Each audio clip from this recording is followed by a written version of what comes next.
सपने उन्हीं के पूरे होते हैं, सपने उन्हीं के पूरे होते हैं जिनके सपनों में जान होती है। पंखों से कुछ नहीं होता, हौसलों से उड़ान होती है। तो आपके हौसले मजबूत होने चाहिए। जयपुर पुलिस कल भी आपके साथ थी, आज भी आपके साथ है और हमेशा आपके साथ रहेगी।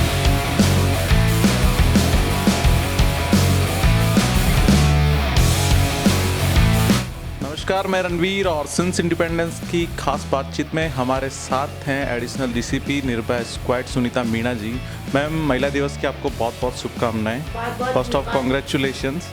महिला दिवस के ऊपर हम खास चर्चा करेंगे और महिला सुरक्षा के बारे में भी जानेंगे, क्योंकि महिला दिवस आ रहा है और महिलाओं को लेकर जब सुरक्षा की बात आती है तो ब्यूरोक्रेसी में और प्रशासन के बीच यानी एडमिनिस्ट्रेशन के बीच में एक सुरक्षा की बात आती है तो सबसे पहले सुनीता मीणा जी का नाम पहले आता है। तो आज खास चर्चा में हमारे साथ हैं, तो आइए शुरू करते हैं खास रिपोर्ट और ख़ास चर्चा हमारे साथ में।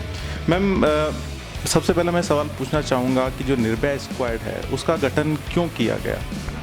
देखिए, निर्भया स्क्वाड का जो गठन है वो हम लोगों ने 24 सितंबर 2019 को किया गया और इसमें लगभग 217 हमारी महिला कांस्टेबल हेड कांस्टेबल हैं। इसका गठन इसीलिए किया गया है ताकि हमारे जो क्षेत्र में हमारी महिलाएं, हमारे बच्चे, हमारे बुजुर्ग सुरक्षित रहें। यानी कि बेसिकली काम करती है महिलाओं के लिए, लेकिन साथ ही काम करती है बच्चों और बुजुर्गों के लिए भी। हमारा जो काम रहता है यानी कि निर्भया स्क्वाड का, इनका काम यही रहता है कि हम लोग इनको 2 पारियों के अंदर काम लेते हैं, सुबह 7 बजे से 2 बजे तक और 2 बजे से लेकर रात को 9 बजे तक। मुख्यतः ये काम करती हैं महिलाओं से संबंधित होने वाले अपराधों की रोकथाम के लिए, यानी कि उनसे किसी भी प्रकार की छेड़खानी ना हो, किसी भी प्रकार की उनके साथ में गलत व्यवहार ना हो, अभद्र व्यवहार कोई कर ना सके और वो गरिमापूर्ण वातावरण में अपना जीवन यापन कर सके। उसके लिए एक सुरक्षित वातावरण प्रोवाइड करने के लिए निर्भया हमेशा तत्पर रहती है, उनके साथ रहती है। हम लोग बड़ी पैर में मोटरसाइकिल पे, आप लोगों ने देखा है हमारी निर्भया को, वाइट कलर की मोटरसाइकिल पे ये चलती हैं, हथियारों से ये लेस हैं। साथ ही इन्होंने सेल्फ डिफेंस की ट्रेनिंग ले रखी है, मार्शल आर्ट की ट्रेनिंग ले रखी है, हथियार चलाने में दक्ष हैं तो वहीं सारे वाहन चलाने में भी ये दक्ष हैं। तो इन लोगों को कानून की जानकारी है और ये लोग जगह जगह जाकर महिलाओं से, बच्चियों से कांटेक्ट भी करती हैं, उनसे बात भी करती हैं और उन्हें कानून के बारे में जानकारी भी देती हैं। बहुत बड़ी सच्चाई ये है कि हमारे यहाँ पे हम सभी लोग, जो शहर की बात मैं करूँ तो हम लोग पढ़े लिखे तो हैं, लेकिन कानून की दृष्टि से हमारे को जानकारी बहुत कम है और जन जागरूकता के अभाव की वजह से ही कई महिलाओं को शोषण का शिकार होना पड़ता है। मतलब जानकारी नहीं है, इसी वजह से वो परेशान हैं। इसी प्रकार से गाँव के अंदर भी, जहाँ पर कि लिटरेसी भी कम है और कानून की जानकारी भी नहीं है, पुलिस ने क्या क्या योजनाएं उनके लिए विशेष रूप से चला रखी है उन्हें नहीं पता। तो हम लोग जड़ों तक जाकर, यानी कि जहाँ ऐसे परेशान लोग हैं वहाँ तक जाकर उन्हें पुलिस के बारे में जानकारी दे रहे हैं, उन्हें बता रहे हैं कि वो किस तरीके से घर बैठकर भी अपनी समस्या का समाधान कर सकते हैं। आपको मैं बताना चाहूँगी कि अगर कोई भी महिला या बच्ची परेशान है इस तरीके से कि कोई व्यक्ति उसका पीछा कर रहा है, कोई उसे परेशान कर रहा है, कोई उसे फेसबुक पे जबरन फ्रेंड रिक्वेस्ट भेज रहा है, कोई व्यक्ति उसे ट्रोल कर रहा है या कोई व्यक्ति जबरन उसे फ़ोन करके, मिस कॉल करके, किसी भी करके वो धमका रहा है या उसके घर के बाहर खड़ा होके उसे टेंशन दे रहा है, या घर के बाहर कुछ असामाजिक तत्व होते हैं जो मोटरसाइकिल पे फट फट फट फट की आवाज़ें करते हुए घूम रहे हैं और आपको तंग करने की चेष्टा कर रहे हैं। ऐसा अगर कुछ भी आपके साथ हो रहा है जिससे कि आपकी रातों की नींद खराब हो रही है, तो अब आपको परेशान होने की ज़रूरत बिल्कुल नहीं है, क्योंकि इसके लिए हमने शुरू किए है आप लोगों के लिए एक बहुत शानदार हेल्पलाइन, और वो आपको ध्यान रहनी चाहिए। वो है 1090। 100 में अगर 10 कम कर देते हैं तो आता है 90। बस वही आपको याद रखना है, 10 + 90 यानी कि 1090, 1090। और इस हेल्पलाइन में अब जैसे आपकी कोई भी परेशानी आप बताइए, महिला को महिला ही सुनती है। और इसकी सबसे बढ़िया खूबसूरती यह है कि इसमें हर महिला की पहचान गोपनीय रखी जाती है। हम किसी को नहीं बताते कि वास्तव में हमें फ़ोन किसने किया था, यानी आपकी पहचान गोपनीय रखी जाएगी। और जो असामाजिक तत्व है वो सलाखों के पीछे होगा। अगर पाबंद करने वाला मामला होगा तो उसे पाबंद किया जाएगा। तो इसका आप ज़्यादा से ज़्यादा फ़ायदा उठाइए। नंबर भूल भी जाएं तो 100 नंबर सबको याद है, आप 100 नंबर से हमारा नंबर ले सकते हैं। साथ ही हमारी 2 व्हाट्सएप हेल्पलाइन भी है, वो है 8764868200। ये भी हमारी महिलाओं के लिए ही विशेष व्हाट्सएप हेल्पलाइन है, क्योंकि मोबाइल का ज़माना है और हर हाथ में अब मोबाइल है। आपको कुछ नहीं करना, सिर्फ अपनी एप्लीकेशन इस पे लिखिए, कागज़ पे लिखिए, फ़ोटो खींचिए, हमें भेज दीजिए। कहीं भी कोई क्राइम होता देख रहे हैं आप, फ़ोटो खींचिए, वीडियो बनाइए, भेज दीजिए। क्योंकि सोशल मीडिया की पूरी टीम हमारी इसके लिए काम करती है। आपकी हर चीज़ पर हमारे यहाँ से जांच की जाएगी और कार्रवाई अवश्य होगी। और अगेन बहुत शानदार बात कि आपकी पहचान गोपनीय रखी जाएगी। तो महिला दिवस की ये शानदार गिफ्ट केवल आप ही महिलाओं के लिए है, मेरी प्यारी बच्चियों के लिए है, कि अब आपको डरने की ज़रूरत बिल्कुल नहीं है, क्योंकि जो डर गया वो मर गया। और एक बहुत बड़ी सच्चाई है कि ये बहुत लोग ये मानते हैं कि बिना बात ही पुरुष के अगेंस्ट हो रहे हैं, वो भी नहीं होना चाहिए। क्योंकि हमारे देश के 99% पुरुष बहुत अच्छे हैं, जिनकी वजह से हम सब लोग मिल के काम कर रहे हैं। ओनली 1% ही ऐसे असामाजिक तत्व हैं जिनकी वजह से खामेखा पुरुष जाति बदनाम हो रही है। तो इन 1% असामाजिक तत्वों को अंदर करने का ही ध्येय निर्भया स्क्वाड का है। और उसमें हमें आपकी मदद चाहिए, आपका सहयोग चाहिए। बस आपको करना ये है कि हमारी हेल्पलाइन ध्यान रखनी है। और अब तो एक हेल्पलाइन जो सबके लिए बन गई है, एकदम बहुत शानदार इमरजेंसी नंबर है, वो भी आपको याद नंबर करना है, 112।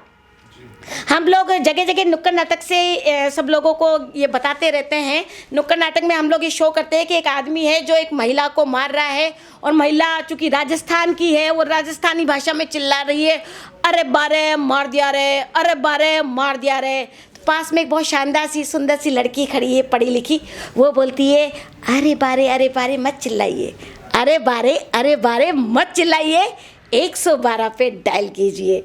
तो अब आप 112 पे डायल कीजिए ताकि आपकी हर समस्या का समाधान हो सके। और साथ ही महिला दिवस पे मैं सारी महिलाओं को, मेरी बच्चियों को ये कहना चाहती हूँ कि हम तो वर्दी वाली पुलिस हैं, आप सब हमारी बिना वर्दी वाली पुलिस हो। और आपको करना ये कि जो हेल्पलाइन मैं आपको बता रही हूँ, इन हेल्पलाइन को आप जगह जगह मैसेज करके आगे से आगे भिजवाइए, सभी को सर्कुलेट कीजिए। क्योंकि मैं अपना बेहतर करूं तो क्या फ़र्क पड़ता है, मैं अपना बेहतर करूं तो क्या फ़र्क पड़ता है, मैं किसी और का बेहतर करूं तो बहुत फ़र्क पड़ता है। तो हम सबको मिलकर किसी और का बेहतर करना, यानी कि जो व्यक्ति वास्तव में परेशान है उस तक ये हेल्पलाइन पहुंचनी चाहिए, ताकि वो घर के बाहर भी ना जाए और उसकी समस्या का समाधान भी हो जाए। तो निर्भया स्क्वाड इसीलिए लगातार गश्त पे आपको दिखाई देगी। सुबह 7 बजे स्कूलों के बाहर, कॉलेज के बाहर, बस स्टॉप के बाहर, और फिर दिन में मॉल के बाहर, रेस्टोरेंट्स के बाहर, हाट पर, बाजार में, और दोपहर में जब आपका कॉलेज स्कूल ख़त्म होता है तो वहाँ पर। तो आपको बस अपनी समस्या को उनके कान में डालना है। वो नीली वर्दी वाली जो हमारी पुलिस है उसके कान में बस आपको डालना है कि मेरी बच्ची है जो इसलिए परेशान है, या कि दीदी मैं परेशान हूँ। कोई भी लड़की भी जाकर उससे बात कर सकती है। शाम को चूँकि कोचिंग का टाइम होता है तो 4 बजे हम सारे कोचिंग सेंटर्स के सामने उनका सेंटर रखते हैं। वहाँ आपको खड़ी हुई या लगातार वो सायरन बजाती हुई, मोबाइल करती हुई आपको दिखेंगी। शाम को डिस्को बार, पब वगैरह वगैरह, क्योंकि हमारे यहाँ पे मेट्रो कल्चर है खासकर जयपुर में, तो नाइट कल्चर की वजह से हम लोग उनको भी वहाँ पर राउंड पे लगातार बनाए रखते हैं। तो कहीं भी कभी भी किसी भी जगह आपको अगर ज़रूरत है निर्भया की, तो आप उनका नंबर ले सकते हैं और हमारे 1090 पे भी कॉल करके आपकी मदद ले सकते हैं। मैम, आपने इतनी सारी हमारे व्यूवर्स को इन्फॉर्मेटिकल चीज़ें बताई हैं, तो इसी से जुड़ा मेरा एक सवाल ये भी रहेगा कि ये निर्भया स्क्वाड का टी पॉइंट जयपुर में कितना रहता है, और इसका कार्य क्षेत्र मतलब अपन क्षेत्रफल की दृष्टि से देखें तो कौन कौन से स्थान रहते हैं? बहुत बहुत बढ़िया रणवीर जी, आपने अच्छा प्रश्न पूछा। हमारी 217 महिला कांस्टेबल हैं जो कि लगातार मोटरसाइकिल पर लगातार जो है बाइक पर चलती रहती हैं, और इनका हमने पॉइंट्स जो हमने कुछ हॉटस्पॉट अपनी तरीके से चिन्हित किए हैं जहां हमें लग रहा है कि यहाँ पे इनकी ज़रूरत है, जहाँ भीड़ भाड़ ज़्यादा होती है, या जहाँ पर कि महिलाओं की संख्या ज़्यादा होती है, जहाँ छेड़खानी की आशंका हो सकती है। तो ऐसे सभी पॉइंट्स पर हमने उनको तैनात किया है, और इन पर हमने पूरे जयपुर शहर में जो हमारे कैमरे हैं उनके द्वारा हम हमारी निर्भया स्क्वाड के ऊपर नज़र भी रखते हैं। यहाँ तक कि उनकी अटेंडेंस भी हम लोग कैमरे से ही होती है कि वो कैमरे के बाहर जाकर ही हमारी अटेंडेंस देती हैं कि हम आ चुके हैं। उसके बाद लगातार वो मूव करती हैं और कंट्रोल रूम के द्वारा उनको मूवमेंट कराया जाता है। और जब भी जहाँ भी कोई भी परेशानी अगर आती है, कोई महिला अगर कहीं से कॉल करती है और महिला को ज़रूरत है, तो सबसे पहले निर्भया उसके पास पहुँचती है। साथ ही PCR जो हमारी है पुलिस की, तो वो भी साथ में उसको सपोर्ट करने के लिए साथ में पहुँचती है। तो पुलिस अब आपके दरवाजे पे है, ज़रूरत है आपकी समस्या के लिए सिर्फ आपको एक कॉल करने की। एक बार वो प्लेस स्थान के नाम जो जयपुर में मुख्य प्लेस है जहाँ पर टी पॉइंट लाइक जो निर्भया स्क्वाड का रहता है, तो एक व्यूवर्स को स्थान, क्योंकि जयपुर के नागरिक जो सिटी में रहते हैं काफ़ी रहते हैं, तो इन्फॉर्मेटिकल चीज़ें वो चीज़ें कैच करते हैं, तो एक बार वो स्थान के नाम आप बिल्कुल बिल्कुल, मैंने आपको बताया लगभग 200 से ज़्यादा हमारे पॉइंट्स हैं जहाँ पर कि हमारी निर्भया स्क्वाड तैनात रहती है। तो मैंने आपको बता रही हूँ कि हर आधे एक घंटे में हम लोग इनकी स्थिति को चेंज कराते रहते हैं। तो जहाँ भी कॉलेज हैं, जहाँ स्कूल है, जहाँ बड़े मॉल हैं, जहाँ पर कि ज़्यादा मात्रा में हमारी महिलाएं हैं, मार्केट में जैसे कि जोहरी बाज़ार हुआ, चौड़ा रास्ता हुआ, मार्केट अपने कोतवाली का एरिया हुआ, मानक चौक का एरिया हुआ, इन जगह पे तो ही रामगंज वगैरह इन क्षेत्रों के अंदर आपको तैनात मिल जाएंगी। साथ ही अगर आप इधर की तरफ सिंधी कैंप की तरफ आएंगे, रेलवे स्टेशन के पास में आएंगे, तो वहाँ भी आपको घूमते हुए हमारी महिला जो दल मिल जाएगा। राजा पार्क में भी आप अपनी हमारी महिला स्क्वाड को लगातार घूमते हुए देखते हैं। हमारे यहाँ 56 जो थाने हैं, उन सभी थाने पर हमने बीट वाइज इन महिलाओं को लगा रखा है। पूरे बीट के अंदर इनको क्षेत्र बांटे हुए हैं, तो हर थाना स्तर पर आपको निर्भया मिलेगी। यानी कि अगर आप जहाँ रह रहे हैं, अगर आप रह रहे हैं करधनी में, तो वहाँ भी निर्भया है। अगर आप रह रहे हैं कालवाड़ के पास में, तो वहाँ भी निर्भया है। अगर आप चाहते हैं कि आप भागरोटा साइड के पास में है, तो वहाँ भी निर्भया है। और अगर आप कहते हैं कि मैं सांगानेर हूँ, प्रताप नगर हूँ, तो वहाँ भी निर्भया है। जगतपुरा अगर आप रहते हैं, तो वहाँ भी निर्भया है। मैम, कोरोना काल में भी एक अपनी उम्दा भूमिका निभाई है निर्भया स्क्वाड ने। जब कोरोना काल था तो पूरा देश भारत बंद था उस समय, तो निर्भया स्क्वाड ने वहाँ पर भी फ्रंट पे आगे काम किया है, उसके बारे में देखिए। कोरोना काल के अंदर डेफिनेटली हम सबकी परीक्षा थी, और ऐसे टाइम के अंदर हमको, चूँकि हम तो फ्रंट लाइन में ही रहने वाले हैं, ये हमारी ड्यूटी है, तो हम लोगों को अपनी ड्यूटी को, अपने कर्तव्य को अंजाम देना था। और हमारे पुलिस के सारे जवान चूँकि इस समय मुस्तैदी से अपना काम कर रहे थे, और उसमें भी सबसे बड़ी जो परेशानी आ रही थी वो है कि लॉकडाउन की पालना कराना बहुत टफ था। मतलब हर व्यक्ति एक बच्चे की तरह बिहेव कर रहा था, उसे लग रहा था कि उसे कमरे में कैद कर दिया गया है, तो वो बाहर आने के लिए बिल्कुल भागा चला आना चाह रहा था। उसे स्थितियों के बारे में पता नहीं था। हर व्यक्ति का माइंड में हो रहा था कि हो क्या रहा है, बाहर क्या चल रहा है। तो ऐसी परिस्थितियों में चूंकि मोटरसाइकिल गली गली में जा सकती है, आराम से पहुंच सकती है, तुरंत पहुंच सकती है, तुरंत जाकर वहां पर रिलीफ भी दे सकती है। तो ऐसी परिस्थितियों में हमने मोटरसाइकिल पर इन महिला कांस्टेबल्स को यूज़ किया और जगह जगह इनको घुमाया, इनसे जन जागरण कार्यक्रम भी कराया है। तो इनसे सामान का कहीं अगर हमको बंटवाना था, कहीं मदद पहुंचानी थी, तो वो भी करवाई। इसके अलावा कहीं मेडिकल जो टीम को अगर सपोर्ट की सिस्टम की ज़रूरत थी, तो वो भी हमने निर्भया स्क्वाड के द्वारा उनको करी। मैम, एक इंस्पिरेशन क्वेश्चन मेरा ये रहेगा कि निर्भया स्क्वाड में आने से पहले आप किन किन पदों पर आपने कार्य किया? देखिए, निर्भया स्क्वाड में आने से पहले मैं डिप्टी एसपी के रूप में डायरेक्ट चयन हुई थी, और मेरी जो सबसे पहली पोस्टिंग एंटी करप्शन जयपुर में रही। फिर मेरी अलवर और राजगढ़ के अंदर पोस्टिंग रही, लगभग 6 साल का एरिया मेरा वहाँ रहा। उसके बाद में मैं यहाँ जयपुर में आई। मेरा CO Vaishali Nagar, CO Gandhinagar, CO Amer and intelligence training academy, academy और अभी कमिश्नरेट, तो बहुत ज़्यादा ट्रांसफ़र मैंने नहीं लिए और यहीं पूरे एरिया के अंदर मैंने लगातार काम किया है, जनता की सेवा की है। और मेरा मन ये रहता है पर्सनली कि चूँकि ये वर्दी हमें मिली है और ये जनता की रक्षा के लिए मिली है, जनता की सेवा के लिए मिली है, हमें बड़े अच्छा लगता है कि हम लोग वर्दी में रहकर और वो काम कर सकते हैं जिसको सामाजिक सेवा भी कहा जा सकता है और इसके लिए हमें तनख्वाह भी मिलती है। मैं सही बताऊं रणवीर जी, अगर कोई मुझे पूछे कि आप अगले 7 जन्म में क्या बनना चाहती हो, तो मैं अगले 7 जन्म में भी पुलिस वाली ही बनना चाहती हूँ, क्योंकि हम इसमें रहकर किसी न किसी के चेहरे पे एक स्माइल ला सकते हैं, किसी न किसी को न्याय दिला सकते हैं, उसकी मदद कर सकते हैं। तो इतनी शानदार नौकरी हम लोग कर रहे हैं वो इसलिए क्योंकि जनता का सहयोग हमें पूरा मिल रहा है, हमारे अधिकारियों का सहयोग हमें पूरा मिल रहा है, लगातार वो हमें सपोर्ट कर रहे हैं। उनके सहयोग के बिना डेफिनेटली निर्भया जिस स्तर पर आज है वो नहीं पहुँच सकती थी। तो बहुत बड़ा योगदान इसमें जाता है हमारे कमिश्नर साहब को, हमारे एडिशनल कमिश्नर साहब को, PHQ की पूरी टीम को, जयपुर की जनता को और डेफिनेटली मीडिया को भी बहुत बड़ा इसके लिए जाता है, क्योंकि जन जन तक निर्भया को पहुंचाने वाले आप हैं। क्योंकि लोगों को पता नहीं था, जहां कोरोना काल में सबकी जिज्ञासा रहती थी क्या करना है क्या करना है क्या करना है, तो उस परिस्थितियों में जब हम लोग घर घर सर्वे कर रहे थे तो हमें जब गर्भवती महिलाएं मिली, वो बोली हम तो जापा यही कराएंगे क्योंकि वहाँ तो कोरोना है हॉस्पिटल में। हमने कहा कितनी बड़ी रिस्क हो जाएगी, घर के अंदर जापा कराना मतलब खतरनाक काम है, खासतौर पर हेरिटेज वाला जो जहाँ कर्फ्यू लग रहा था कि आप तो गाड़ियों को तो निकलने नहीं दोगे, कब कब बच्चा होने वाला है क्या पता लगे। तो हमने कहा आप हमारा नंबर रखिए, आप हमें कॉल कीजिए, गाड़ी हम प्रोवाइड करेंगे, व्यवस्था आपको प्रोवाइड करेंगे, चिकित्सालय तक हम भिजवाएंगे और हर व्यवस्था आपको कराएंगे। फ़ायदा ये हुआ कि हमने 4000 महिलाओं की मदद करी। डेफिनेटली हमें दिल से सुकून है कि हम इस वर्दी वाली नौकरी में हम लोगों ने उनका ऐसे टाइम पे साथ दिया जब उनको हमारी ज़रूरत थी। वास्तव में ये हमारा पुलिस का काम नहीं था, फिर भी हमने ये काम किया, चिकित्सा वाला का काम था, लेकिन डेफिनेटली वो हर घर नहीं जा सकते थे, हम लोग वर्दी वाले हर घर जा सकते थे।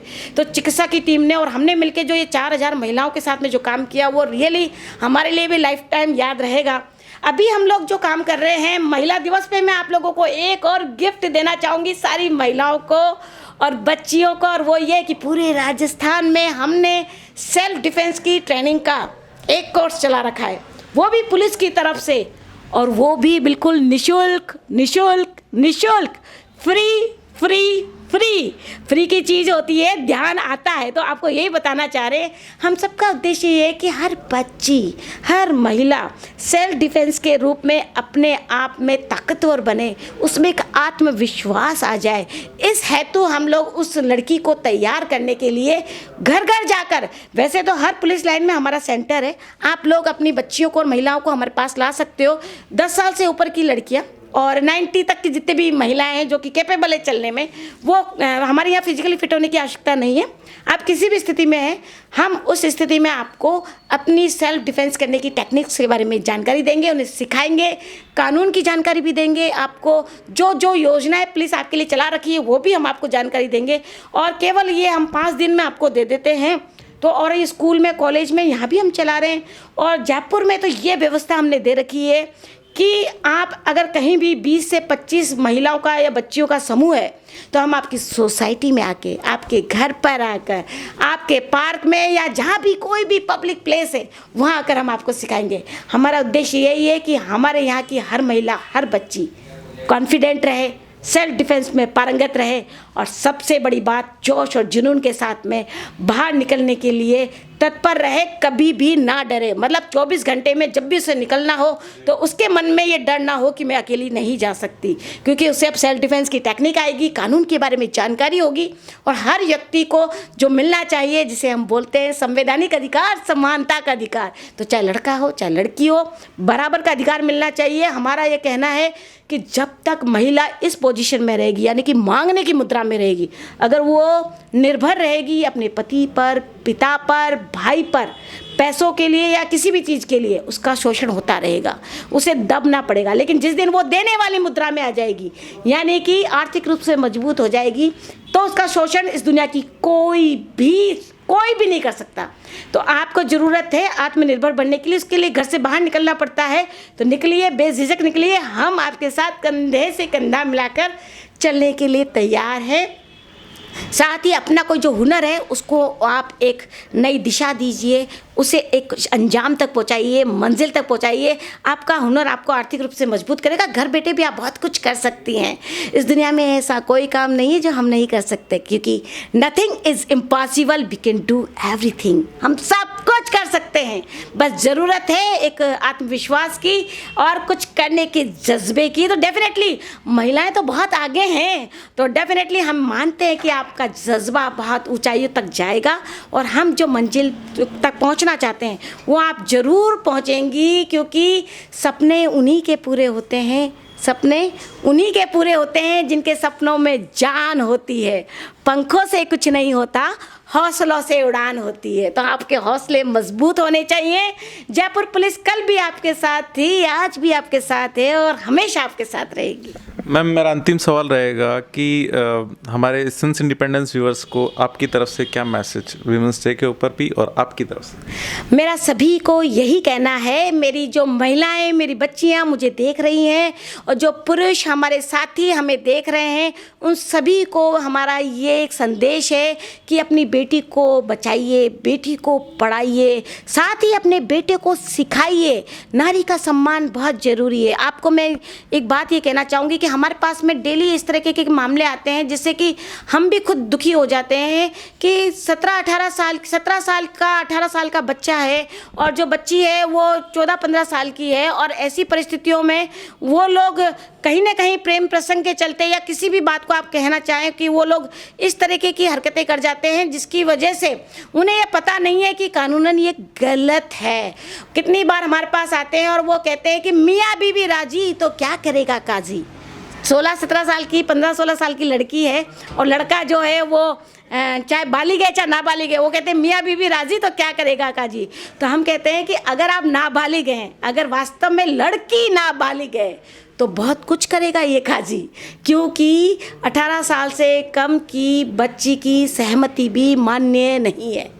तो बहुत ज़रूरी है कि, क्योंकि बच्चों को जब हम साथ में आते हैं तो वो कहते हैं हमें तो पता ही नहीं था कि ये भी कानून है।